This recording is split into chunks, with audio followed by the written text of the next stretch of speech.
How much longer will it take? We're going to bury my mother's body and offer flowers, so it might take a few more hours. What? I can't get to my battle on time. Buried her quickly.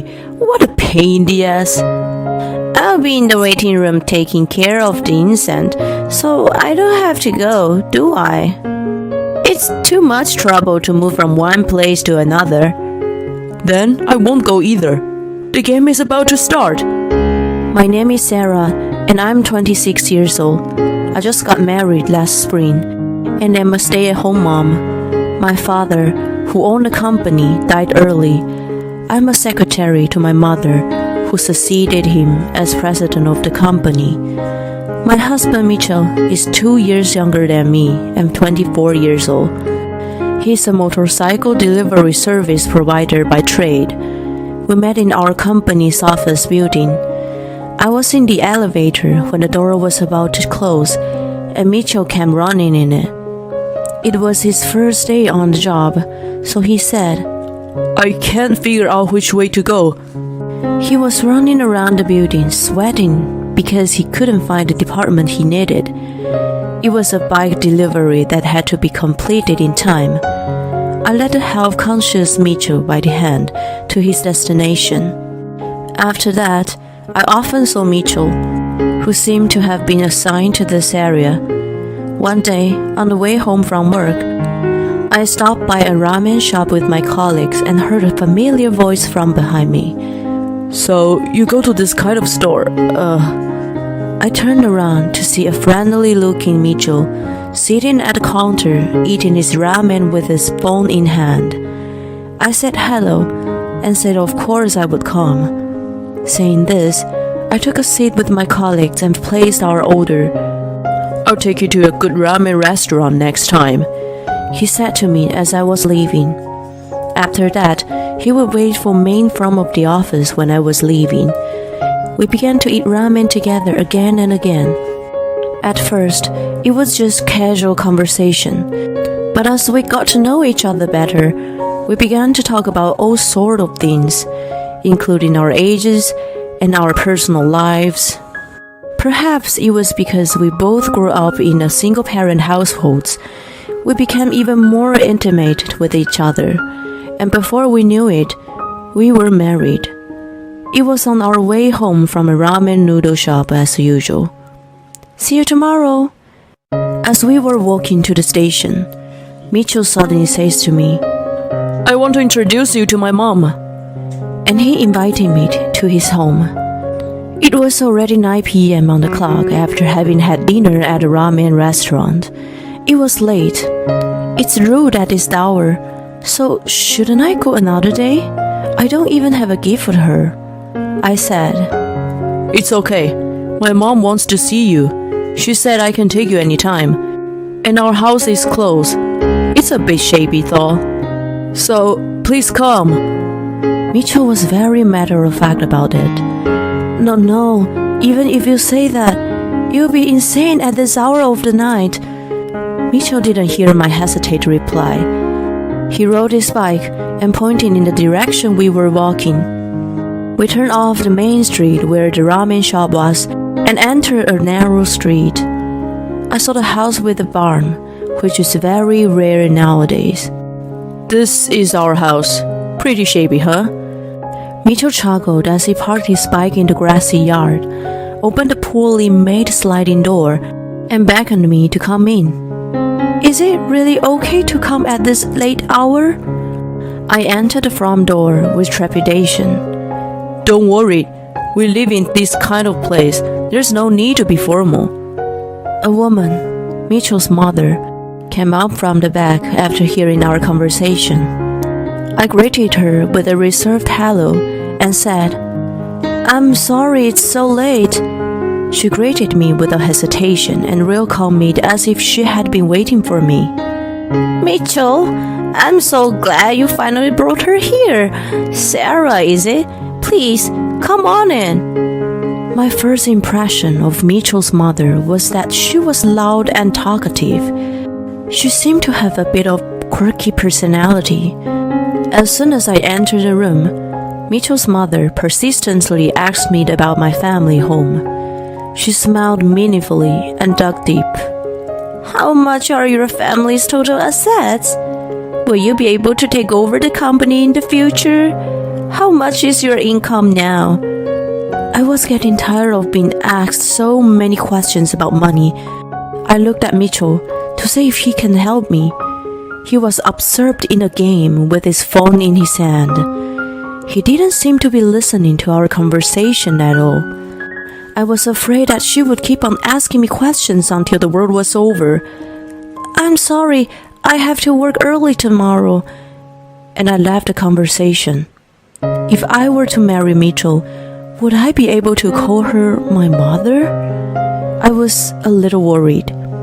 His mother, who seemed to be oblivious to my worries, even come to my mother's house to say hello, even though Mitchell had not yet formally proposed to me. She was trying to get me to be a part of her family, and she was making moves for us to get married. Mitchell's mother's momentum led to our marriage.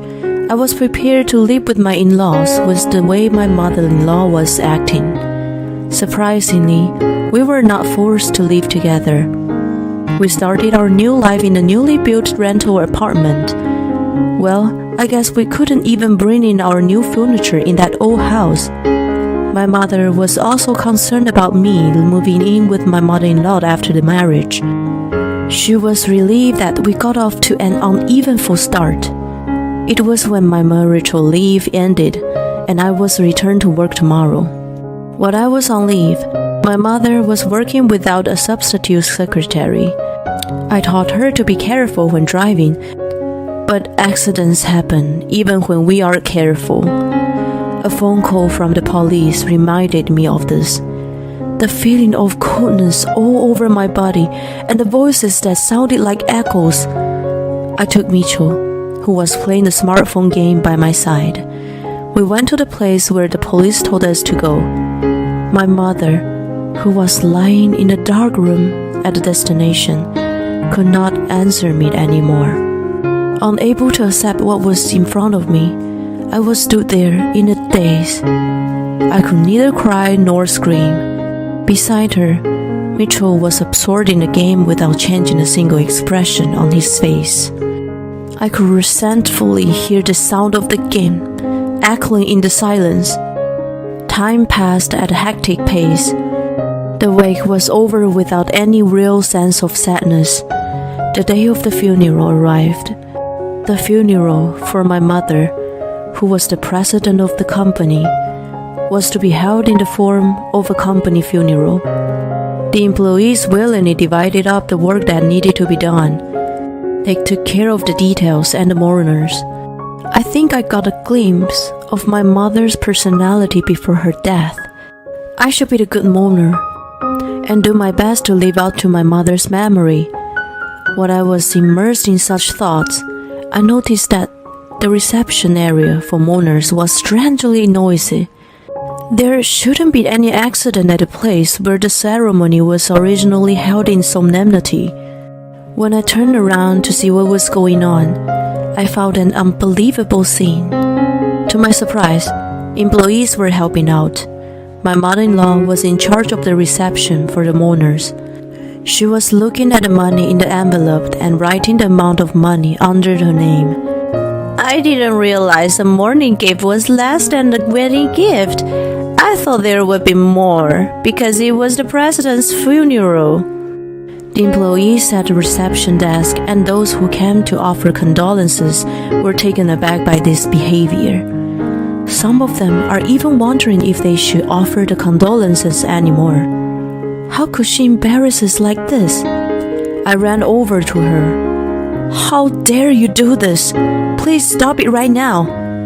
I shouted out loud. My mother-in-law didn't seem offended.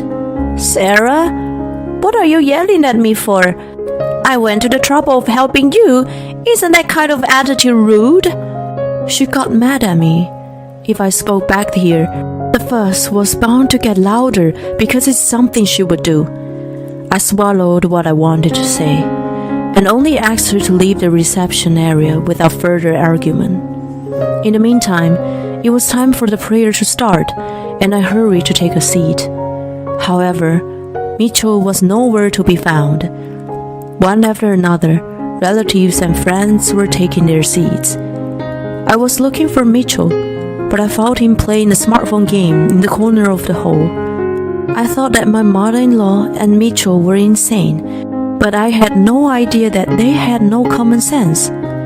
I took the phone out of his hand and said, "Hey Mitchell, that's enough." I forced him to stop playing. Why'd you do that?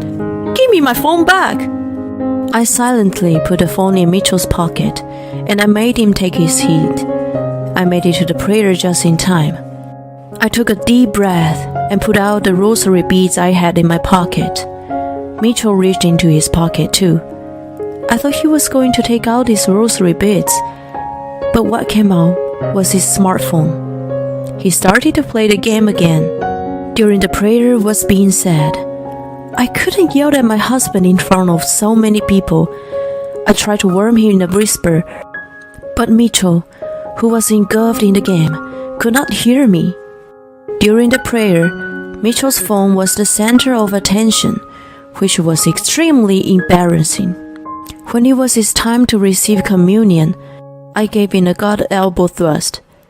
There, Mitchell blundered again. After the communion, instead of singing, he began to frantically clap his hands. He returned to his seat with an indifferent look on his face. He seemed to be very serious and did not even know how to behave. When most of the attendees had sat down, Mitchell returned to his seat, this time yawning. Then he asked me, "How much longer is this gonna take?" Apparently, he was getting tired of attending this service itself. "I guess it will still be a few hours before we can start the burial with flowers for my mother." Mitchell looked very disgruntled when I answered that. "I can't get to my bed on time. Bury her quickly. What a pain in the ass." He said something that sounded insane. Then, even my mother-in-law came over. "I will be in the waiting room taking care of the incense, so I don't have to go, do I? There will be food after the funeral, right? It's too much trouble to move from one place to another." It was a terrible thing to say. Even Mitchell took the bait and said, "Then I won't go either. The game is about to start." That's what he said. I didn't know they were this crazy. Isn't it awful against the deceased? Just a few days ago, they became my relatives by marriage. I was so mad that I almost blacked out. Even so, my mother-in-law said, "A funeral right after getting married would be the bad omen. It's going to cost a lot of money to pay for the funeral ceremony. Isn't it a nuisance?" She says this like it's obvious. Are you serious about that? The relatives around us looked at us with a doubtful expression on their faces. Then, the person in charge of the ceremony told us that the flowers had been put away and it was time to have the burial. I was afraid that if I opened my mouth, I would start cursing the two of them. So I hurried and went to my mother's side. After the funeral, I didn't feel like going back to the new house with Mitchell.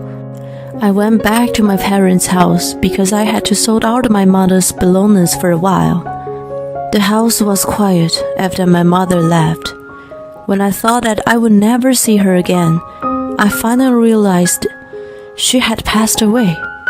I put out my old photo albums and soaked in the memories of spending time with my mother. When I woke up the next day, I decided to organize what I could of mementos for my relatives and those who were close to my mother. It probably shouldn't have been done so quickly, but I couldn't stay away from doing something. I couldn't deal with the sudden loss of my mother, much less the fact that my spouse and mother-in-law didn't support me. The shock of my spouse and mother-in-law being such people was too much. I was looking at my mother's belongings one by one. Then the intercom rang. It was Mitchell and my mother-in-law on the monitor. I wondered if they had come to apologize. I opened the front door, and the two of them came into the room as if it was a matter of course. And my mother-in-law put on the beaming face. I came to help. You're gathering her valuables, right? Without a single word of apology, they suddenly walked through the house, opening closet doors and sideboard drawers. What are you doing? Coming here out of the blue. I yelled at them again for their insane behavior. What do you mean? We have to keep what we can use, otherwise it will be a waste if we get rid of everything. If we don't hurry up, the buyers will come. If we exchange them for cash, we'll split the inheritance among the family. They rummaged through my mother's luxury clothes and bags. My mother-in-law is excited as if she were putting on a fashion show. What? What buyers? Oh, please, you were going to throw away something you didn't want for free? Even it's $2 or $3. If you don't turn it into money, you lose it. You were busy with the inheritance procedures, so I made arrangements for you. My mother-in-law looked at me as if she loved me. I didn't ask you to do that. Don't touch her things. How much more insane do you have to be? Please, leave. Then my mother-in-law brazenly said, I'm going to leave here from today, so there's no need for me to leave, is there? You're going to get this house and all its contents anyway. What? I was surprised, but my mother-in-law looked at me blankly and said, You don't understand why I didn't move in with you and Mitchell? Because I didn't want to have to move so many times. I was going to move in with you if you build your own house eventually. I thought that with the money that you make, you would be able to get it up and run in no time. Thanks to your mother, we got the house ahead of schedule. I should be thanking her. How can she live so selfishly?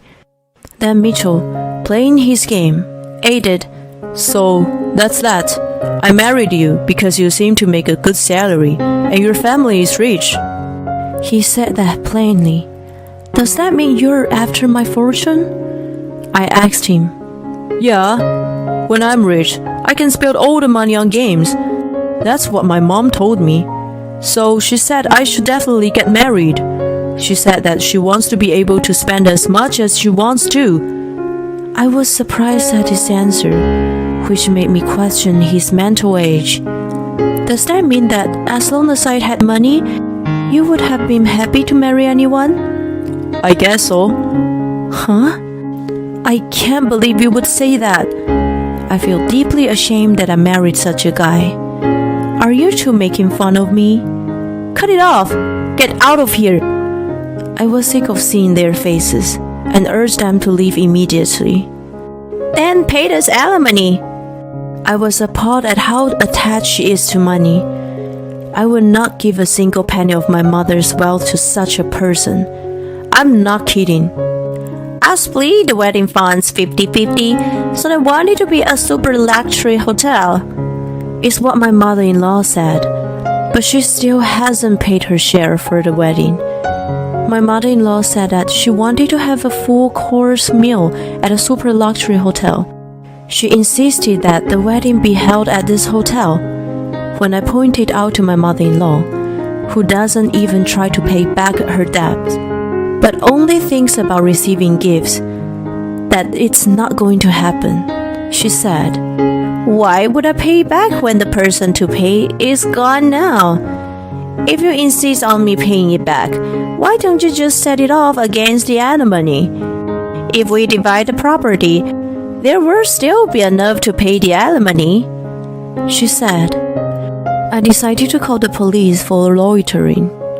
When the police arrived, instead of panicking, my mother-in-law told them she was just helping sort out the belongings. While they were arguing, the buyer arrived, and the police interviewed the buyers as well. After confirming that the client was the mother-in-law, the police questioned me, and I told them my mother-in-law sold the belongings without permission. They took my mother-in-law and Mitchell out of my family home. After that, the interview was over. After the interview, My mother-in-law and Mitchell returned to my house without hesitation. "I'll call the police again," I said over the intercom. "I'll never do anything selfish again," they said, and apologized and begged me to let them live here. My mother-in-law and Mitchell ended the lease at their old home, so they had no place to return to. And they even got rid of their clothes and furniture. They told me all they owned was the clothes on their backs. What kind of greedy and brazen mother and son are they? Of course, I had no intention of doing them any favors. The two of them were literally penniless. They had nowhere to go, so they stayed under the eaves of my house for a while. I wonder how long it had been since I saw them being questioned by the police officers patrolling the area. After that day, I never saw them again. I am now remarried to the kind, caring, sensible man who has taken over my mother's business and home. He sees me for who I am, not my background. He is very bright and very dependable in running his company. I have been through some terrible experiences, but I am determined to be as happy as I can be. Of course, I will do this with my husband, who is very kind to me. I hope that one day, when I see my mother again, I will be able to tell her that I have lived a very happy life.